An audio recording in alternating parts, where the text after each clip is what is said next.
नमस्कार दोस्तों, स्वागत है आपका अक्षर गंगा चैनल में। और मैं हूं उमेश आचार्य। आपको इस चैनल के माध्यम से हिंदी, संस्कृत और अंग्रेजी भाषा के भिन्न भिन्न प्रकार के वीडियो लगातार आपको प्राप्त हो रहे हैं। उसी कड़ी में आज हम आपको यूपी बोर्ड कक्षा 9 संस्कृत खंड में जो पहला पाठ दिया गया है, उस पाठ में कुछ श्लोक आए हैं। उन श्लोकों का जो हिंदी में अर्थ है वो हम आपको बताएंगे। उसमें जो व्याकरणात्मक कठिनाइयाँ आपको होती हैं उनसे भी आपको अवगत कराएंगे। तो सबसे पहले आपको उसका वाचन बताते हैं, कैसे आप इसको पढ़ेंगे। धीरे धीरे आप सीख जाएंगे पढ़ना भी और उसका अर्थ भी निकालना। तो आइए पहले पढ़ते हैं पहला श्लोक। तेजोसि तेजोमयि धेहि वीर्यमसि वीर्यं मयि धेहि बलमसि बलं मयि धेहि ओजोसि ओजो मयि धेहि। ये पहला श्लोक है। देखिए, इसमें पहला शब्द आया है तेजोसि। तो इसके अंदर दो शब्द हैं। पहला शब्द क्या है? पहला शब्द जो तेजो लिखा है, संस्कृत में संधि के कारण से ये विसर्ग का उ, विसर्ग का पहले रा, रा का उ और उ से ओ, ये निर्माण हो जाता है। तो पहले शब्द है तेजा। तेजस शब्द है सकारांत, सकारांत शब्द है नपुंसकलिंग में। और तेजा, तेजसी, तेजान से ऐसा रूप चलता है। तो तेजा शब्द जो है वो तेजा का ही तेजो बन गया है। और जब उसमें आगे आप देखते होंगे एस के आकार का, जो अंग्रेजी का अक्षर कैपिटल होता है वो एस होता है, एस। तो एस जैसा कुछ चिन्ह बना हुआ है। तो दोस्तों, ये चिन्ह है आ का, छोटा आ। इसको अवग्रह चिन्ह कहते हैं। और ये तभी जुड़ता है जब उससे पहले स्वर संधियों में ओ अथा और ए की मात्रा आया करती है। यानी ए और ओ आने के बाद ये छोटा आ आता है, तभी ऐसा रूप सिद्ध होता है। तो उसके लिए संस्कृत में पाणिनि ने सूत्र लिखा है एंग पदांतादति। तो एंग पदांतादति, एंग अगर आ जाएगा, प्रत्याहार ए और ओ आ जाएगा, तब ऐसा होगा। तो तेजो धन असि बराबर तेजोषि। तो अब असि ये क्या है? ये है क्रिया। और जब क्रिया है तो क्रिया कर्ता के अनुसार ही चलती है। और क्रिया का कोई ना कोई पुरुष होगा, कर्ता का भी पुरुष होता है।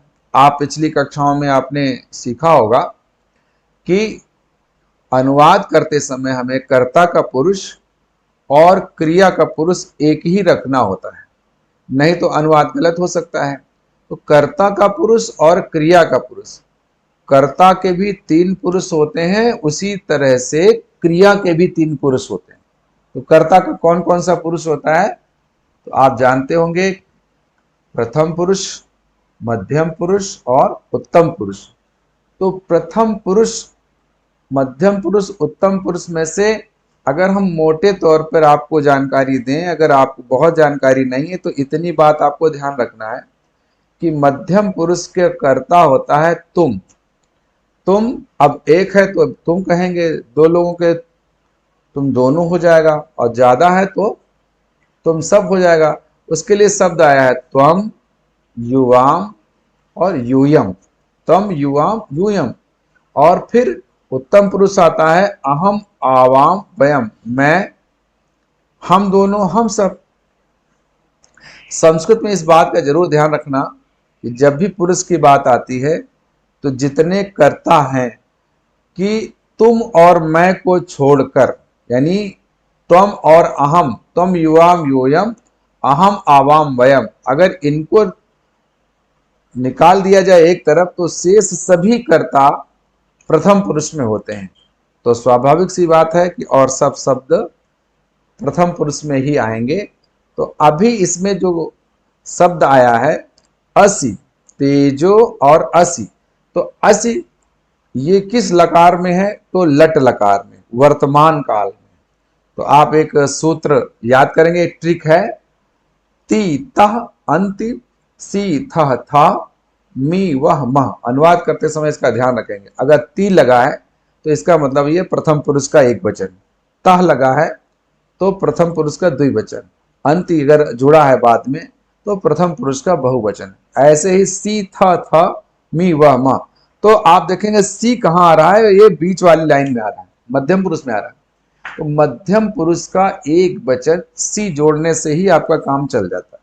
वैसे तो प्रत्यय जुड़ते हैं, संस्कृत में धातुएं होती हैं तो उनमें प्रत्यय जुड़ते हैं और प्रत्यय जोड़ करके रूप चलाए जाते हैं, तो तिगंत प्रकरण कहलाता है। तो इसलिए तिगंत धातुएं ही तिप्तस सिप्तस्थ मिस्वस्वस ऐसे उसमें प्रत्यय जोड़ते हैं। किंतु यहाँ पे आपको केवल छोटी कक्षाओं में आपके जो इतनी ज्यादा गहरे में जा करके अध्ययन नहीं आपको कराया जाता है, इस नाते आपको सी जोड़ लेना है। तो असी जुड़ा है, असी, अस माने होता है होना और असी माने हो। तो जैसे पठत, पठती, पठता, पठंती, पठसी आया, ऐसे ही असी आया है। तो यहां पर असी आया है तो आपको ये जान लेना चाहिए इसमें कर्ता कौन जुड़ा हुआ है? तुम हो। अब अर्थ आपको मालूम हो जाएगा, लिखा तेजोसी तेजोमयी धे। तेजो असी का मतलब है तुम तेज हो। अब किससे प्रार्थना की जा रही है? तो देखिए ये वंदना पाठ है। वंदना में हम जब वंदना करते हैं तो क्यों करते हैं? तो इसके पीछे भाव यह है कि हम कोई भी काम करें तो अगर वंदना कर लेते हैं ईश्वर की तो वो कार्य निर्विघ्न रूप से पूरा हो जाता है। विद्यालयों में वंदना होती है तो दिन भर अच्छा हो इस नाते वंदना करते हैं। घर में कोई कार्यक्रम होता है तो पहले पंडित जी पूजा पाठ करा देते हैं, वो भी एक वंदना का एक स्वरूप है। और वंदना प्रार्थना इसलिए हम लोग कर लेते हैं कि वो सारा कार्य आसानी से हमारा हो जाए। इसलिए प्रार्थना ईश्वर से क्या की है? यहां पर एक भक्त भगवान से, ईश्वर से प्रार्थना कर रहा है कि हे ईश्वर, तेजो असी, तुम तेज के स्वरूप हो, तेज स्वरूप हो। ईश्वर कैसा है? तेज स्वरूप, प्रकाशमान, प्रकाश स्वरूप हो, क्योंकि प्रकाश ही अंधकार को मिटा सकता है। और तेजोसी तेजोमयी धे, अब ईश्वर जैसा है, प्रार्थना यही की गई है कि वो मेरे अंदर वैसा ही कुछ हमारे अंदर आ जाए। तो कहा तेजह, तेजो असी, तुम तेज स्वरूप हो, तेजोमयी धे। मई अस्मत् शब्द में सप्तमी विभक्ति का एक वचन, आपने शब्द रूप पढ़े होंगे, अहम आवाम्यम माम आवामस्मान मयावाभ्यम अस्माभि मह्यम आवाभ्यम अस्मभ्यम मत आवाभ्यम अस्मत् मम आवयो अस्माकम मई आवयो अस्मासु।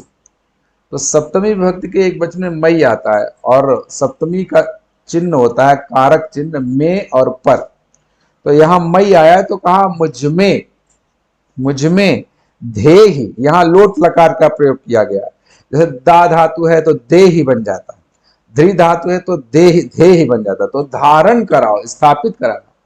तो तेजो असी तेजोमयी धे, हे परमात्मा, हे ईश्वर, तुम तेज स्वरूप हो, तुम प्रकाशवान हो और मुझ में भी उस तेज को स्थापित कर दो, वो तेज हमारे अंदर धारण करा दीजिए, मांगा है।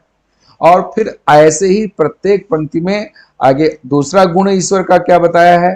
कहा वैसे तो ईश्वर के कई गुण होते हैं, लेकिन इसमें जो जिन बातों को हमारे लिए बताया गया है वो हमारे लिए बहुत आवश्यक है, खासतौर से विद्यार्थियों के लिए। वीर्यम असि, तुम पराक्रमी हो, पराक्रमशाली हो। और असित समय जुड़ा है, वीर्यम असित, हे ईश्वर आप पराक्रमी हो और वीर्यम मयि धेहि, मेरे अंदर भी, मुझ में भी पराक्रम स्थापित कर दो, पराक्रमी मुझे भी बना दीजिए। ध्येय माने धारण करा दो, स्थापित कर दो। फिर आया क्या? बलम असि, तो आप बलवान हैं, आप बल सामर्थ्यशाली हो, इसको कह सकते हैं।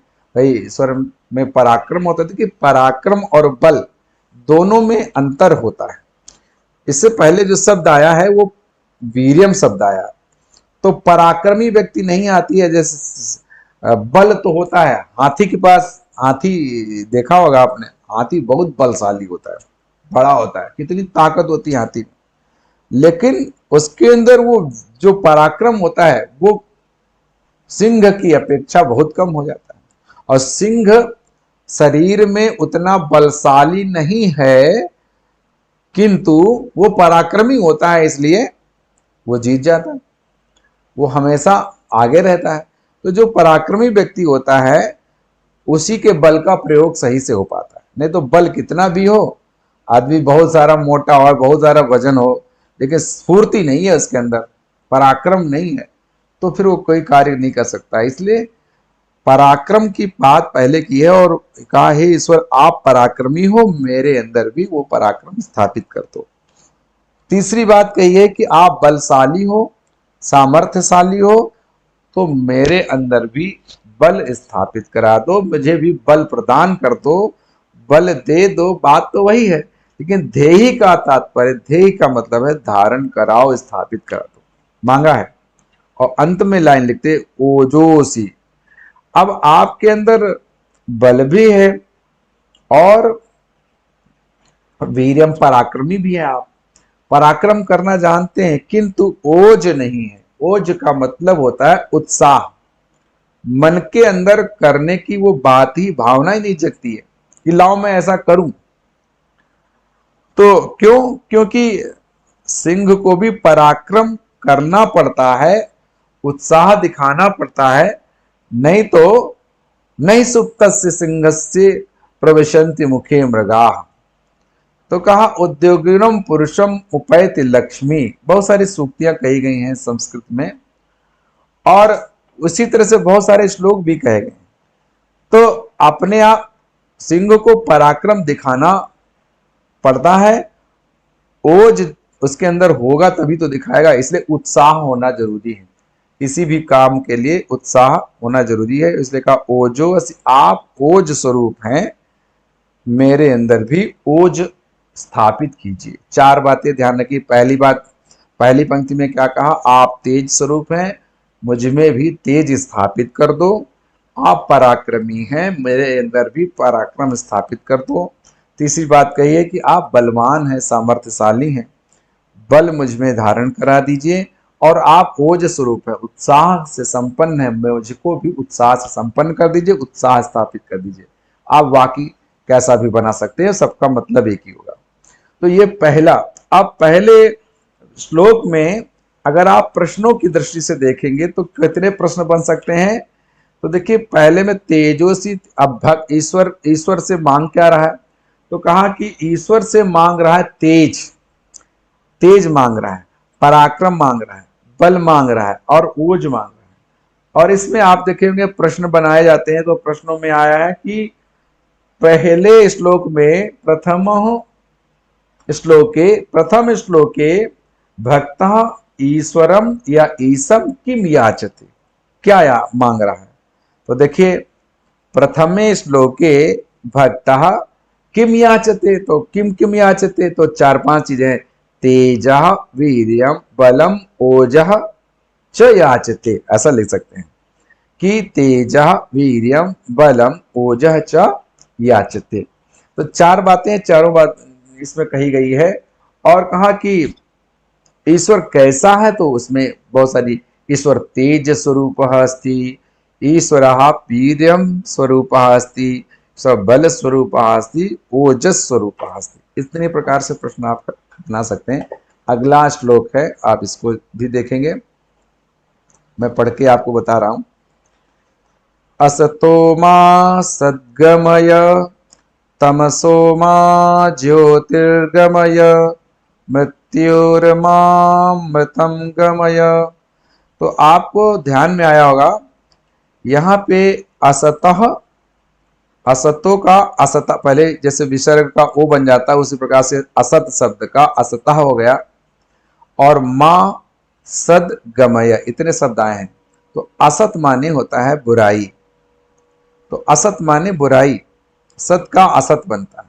और यहाँ पंचमी और षष्ठी विभक्ति है, तो यहां तो पंचमी विभक्ति का प्रयोग किया है असतः। तो असतः जब पंचमी बात विभक्ति आती है तो उसमें क्या करना होता है कि उसमें अपादान कारक होता है, और अपादान कारक का तात्पर्य होता है कि किसी चीज को अलग करना।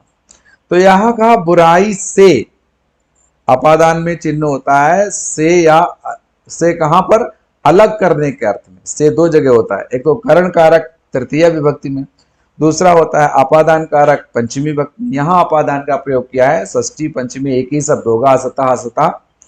तो बुराई से मां, देखिए मां का शब्द, मां शब्द जो है संस्कृत में नहीं के लिए प्रयोग होता है, और नहीं तब जब बहुत कठोरता से मना किया जाए, कि एक प्रकार से बलपूर्वक रोका जाता है, तो मत करो, ऐसा मत करो, ये मत करो ना करो, दोनों में अंतर हो जाता है। तो असतोमा यहां कहा है, हे परमात्मा मुझे, यानी जब कहा पूरी तरह से आग्रह है, कहा कि भगवान से किया है, हे प्रभु असतोमा मुझे बुराई से रोकिए। यहां मामा ने मुझे नहीं, लेकिन असत की, असत से दूर हटा दो, बुराई से दूर ले चलो। और सद गमय, तो सद माने होता अच्छा, वही आ गया, सत का उल्टा है असत, तो असत से सद बन गया। तो और गमय माने, गम धातु होती है, गम माने जाना, गम माने जाना, लेकिन ऋजंत क्रियाएं हो जाती, जैसे कहा पा माने पीना, तो पिबतु माने पियो, और पावेत मानो पिलाओ। ऐसे ददातु दापयतु, करोतु कारेतु, ऐसे है गमय है, यहां पर लोट लकार में प्रयोग किया है, गमय माने ले चलो। इसलिए बुराई से हटा करके मुझे अच्छाई की ओर ले चलो। परमात्मा से प्रार्थना क्या की है दूसरे श्लोक में, अच्छाई से, जो अच्छाई की ओर ले चलिए तो बुराई से हमें बचा लीजिए। फिर दूसरी पंक्ति में वैसे ही तमसः, यहां पर भी तमस माने अंधकार, अंधकार से, अंधकार भिन्न भिन्न प्रकार का हो सकता है, ये सामान्य अंधकार की बात नहीं कही गई है, यहां अज्ञान रूपी अंधकार की बात कही गई। कहा हमें अज्ञान रूपी अंधकार से दूर कर दीजिए, और ज्योतिर्गमय, तो प्रकाश की ओर चले, तो प्रकाश की ओर कैसे प्रकाश की ओर ले चलिए, तो ज्ञान रूपी प्रकाश की ओर हमें ले चलिए। तीसरी पंक्ति में कहा मृत्योः, इसमें भी वही विभक्ति है, देखिए असतः तमसः, और यहां आगे आया है मृत्योः, यहां पंचमी विभक्ति का प्रयोग किया है। तो तीन जगह पंचमी विभक्ति आई है, असतः तमसः मृत्योः। और दूसरी तरफ ले चलिए, उसके सत अच्छाई की ओर ले चलिए, बुराई जो है प्रकाश की ओर ले चलिए। और फिर कहा मृत्योः, मृत्यु, हम सब मरणशील हैं, नश्वर हैं, नश्वर हैं, तो परमात्मा से प्रार्थना करते हैं हम भी अमरत्व को प्राप्त हो जाए, अमरता को प्राप्त हो जाए, हम ऐसे काम करें कि हम हमेशा हमेशा के लिए अमर हो जाए। तो कहा हमें मृत्यु से उबार करके, मरणशीलता से हटा करके, नश्वरता से हटा करके अमृत, अमरत्व की ओर ले चलिए, अमर बना दीजिए। अमर बनाने का तात्पर्य यह नहीं कि हमेशा हम जिंदा रहें, तो कई बार ऐसे काम हम करते हैं जो हमेशा हमेशा के लिए हमारे कार्य अमर हो जाया करते हैं। इस नाते ईश्वर से कहा हम मरणशील हैं, मृत्यु, मृत्यु से हटा करके और मरणशीलता से हटा करके अमृत्व की ओर ले चलिए। इस तरह से गमय तीन बार प्रयोग किया है, लोट लकार में प्रयोग किया है, ऐसे पंचमी विभक्ति का प्रयोग तीन शब्दों में हुआ है। इस तरह से ये हो गया। और अब हम चलते हैं तीसरे श्लोक की ओर। तो तीसरे श्लोक में भी परमात्मा से प्रार्थना की है, बहुत अच्छी प्रार्थना है, आप भी करते होंगे प्रार्थना। तो देखिए लिखा है यतो यतः समीहसे ततो नो भयं कुरु सन्ना कुरु प्रजाभ्यो अभयं न पशुभ्यः। यतो यता, ये दोनों एक ही शब्द है, अलग अलग दिखाई पड़ रहे होंगे कि यतो अलग है और यता अलग है। तो अभी बताया था कि विसर्ग का रा राकाऊ उसे ओ बनता है। यतो यता मतलब यतः माने जिससे, यहां भी पंचमी विभक्ति का प्रयोग हुआ है।